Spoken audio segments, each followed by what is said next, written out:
Hello guys, again, this is Kuya Russell. Ngayon guys, tuturo ko sa inyo kung paano tayo gumawa ng Facebook page. Unang gagawin natin ay punta tayo sa Chrome. Ayan, open natin yung account natin, yung Facebook profile natin. Ayan, pagkatapos ma-open yung pag nandito na tayo sa Facebook profile natin guys, punta tayo dito sa account.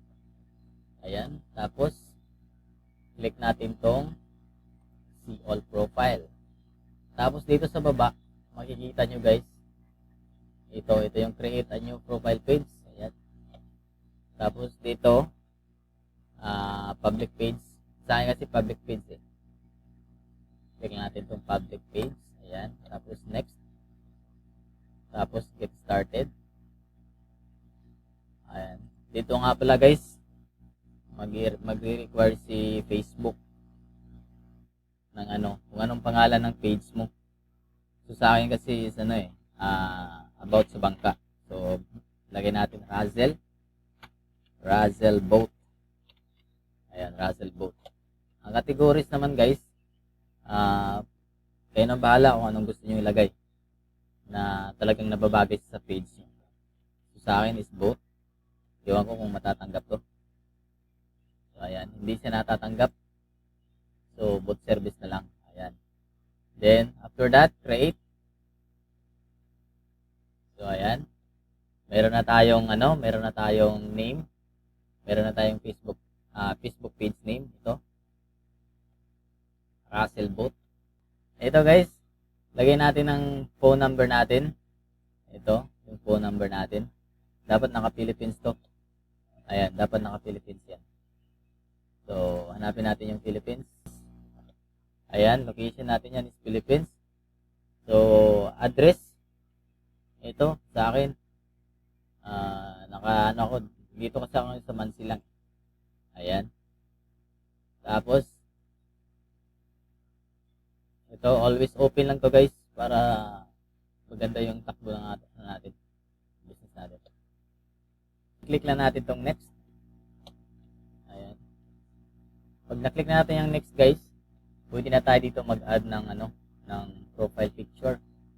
So, dapat meron na kayong profile picture na nagawa para dire-diretso na. So, ito, gagawin natin tong profile picture natin. Click lang natin tong plus. Tapos mapupunta tayo dito. So, dito yung dito yung profile picture ko sa ginawa ko kanina. Ayan, hanapin natin sa desktop natin. Download. Ito yung nagawa ko na profile picture.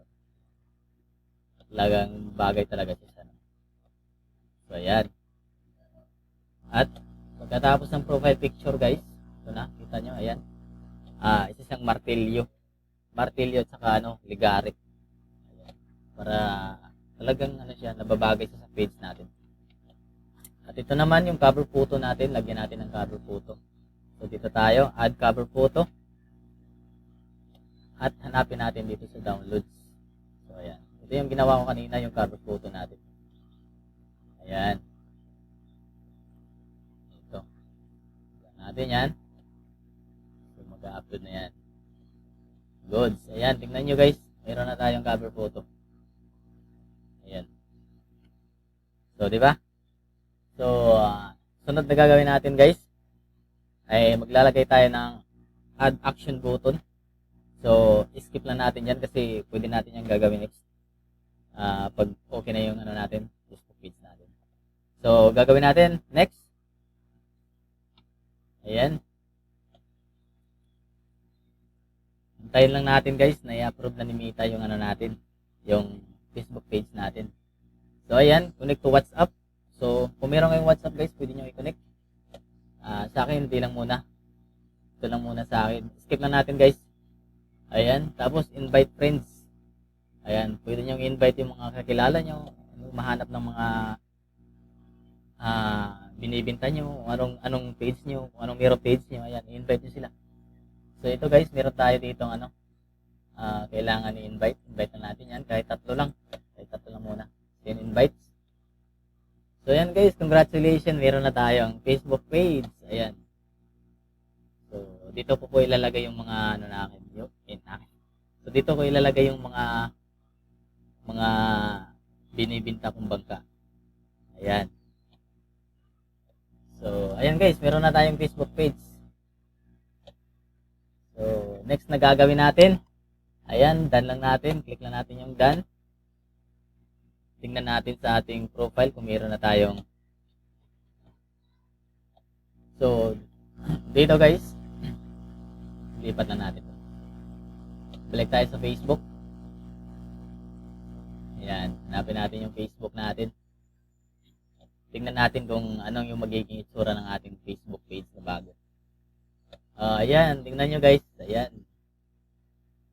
So, di ba? Ayan. Ayan guys, yung Facebook page natin. Ganda na ng itsura guys. Oh. Ayan. So, ayan guys, pwede ka na magsimula. Kung gusto mo gusto mo mag-vlog, gusto mo mag-post ng mga video, ganyan. So, pwede mo siya dito pwede mo siyang i-post. Ayan. So, yan lang guys, yung tutorial natin ngayon. Sana nakatulong. So, salamat po sa mga nakikinig at saka nanood ng video na to. So, sana po makasubscribe po kayo sa aking YouTube channel. At marami pa kayong mga tutorial na matutunan. Thank you. Bye-bye.